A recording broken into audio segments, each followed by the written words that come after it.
Hey Gold Digger, Kimberly Olson here, back for another episode of #GetLit, where we crush your business in less than 10 minutes. For today's episode, we're going to talk about getting riches within niches. Niches, whatever you want to call it. We're going to talk about that. Do you need to get really specific? What are the benefits of lasering in or being more general with who you're focusing on, who you're speaking to, and really how to get clear on your audience and the value you're going to put out there. So stay tuned for this episode of Get Lit.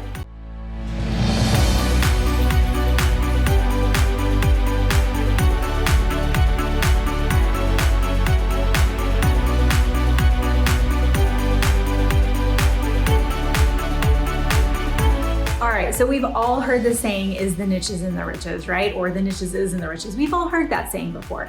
And I gotta tell you, there's people training out there teaching really specific stuff. Like, I'll never forget, this girl came to me and she said, yeah, I was in this training and they said I had to get really specific. So I came up with, I work with postpartum women that are breastfeeding and struggle with depression. And what else was it? Something else. It was like so many things. And I'm like, so you're only going to be dealing with them when they're breastfeeding, which most people don't even make it 6 months. So it's not, which I went past that, and it's inhuman. I mean, it's really hard to do. And then what? Like, you're not going to work with them anymore? Like, it was just very, very specific. Now, if that's your niche and it's working for you, you rock your bad self. But I think that there's this misconception that we have to get really specific on who we're serving. Can you relate to that? Has anyone ever told you that before, or that's what you thought in your head, right? Well, in my opinion, it's a yes and no, okay? You want to get specific, but you don't want to get too specific, okay?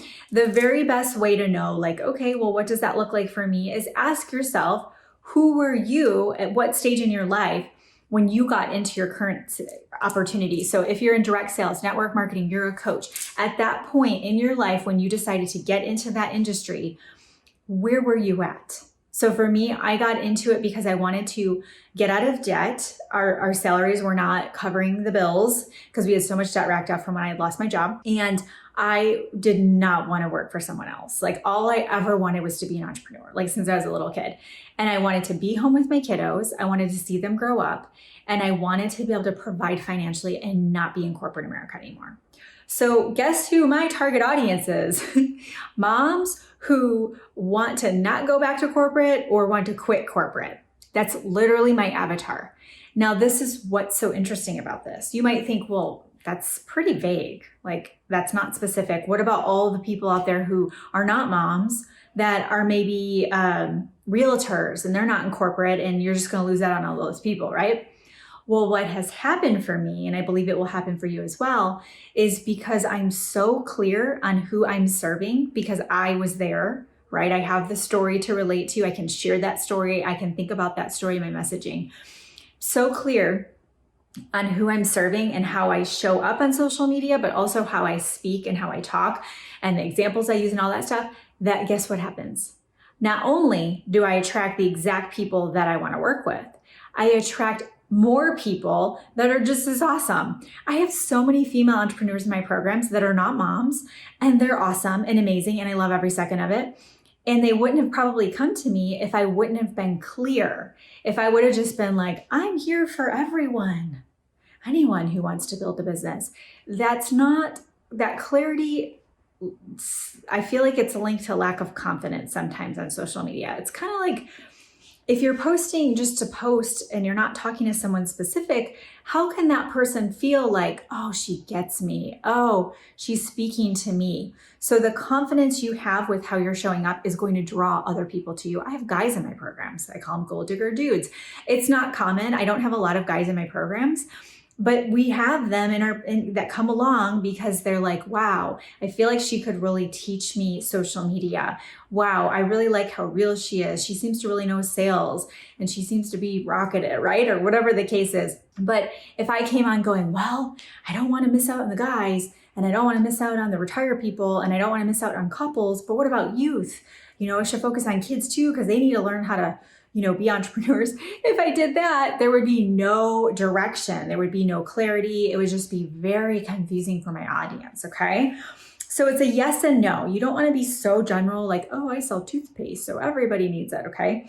But you also want to be clear enough that you're going to attract your ideal client. So let's go back to the postpartum breastfeeding mom who you want to work with her while she's nursing. Okay, let's think about that. If that's who you want to work with, let's ask yourself, does that excite you? Why do you want to work with her, right? Okay, so now you've got that kind of figure out, yes, it's exciting. This is why I want to work with her.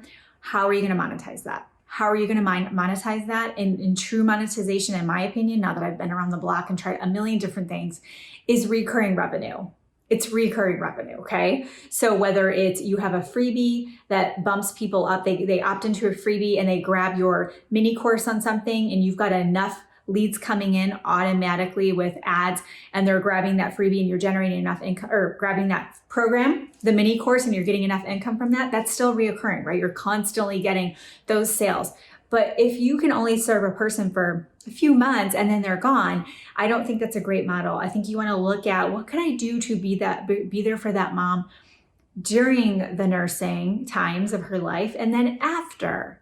What can I do for her after? Am I going to help her get her body back? Am I going to help her create identity around herself as a woman and not just mom? How am I going to help her navigate those different changes that she has with her relationships, with, how her time for her own self, her job, and all those different things. So you want to think about long-term with it, not just that, okay, I'm here for this specific thing. Like I work with people who are, they turn 30. Well, again, that's a short period of time. So maybe you could stretch that out too. I help them with that next decade of their lives, right? So you can get more time with those people. So what I want you to do for your homework is I want you to think about yourself when you got into what you're doing. Who is that avatar? Who is she? Get really clear on her. Really focus on your messaging. Get crystal clear on it and stick with it and be there obviously every day, but talk to her when you write your post, you're going live, all of that. Think about her, talk to her, and I want you to try that for a bit. Give it a few months, tweak it a little bit. And I bet you any money, it's going to get you more traction that way. Okay. So I hope that was helpful. Go ahead and throw this in your stories and tag me at the Goal Digger Girl, GOA. I'll give you a Goal Digger shout out. And if you're on YouTube, click the button and subscribe. If you're on Facebook, click the like button so you never miss another episode. Until next time, get lit in your business and set your soul on fire. We'll see you later.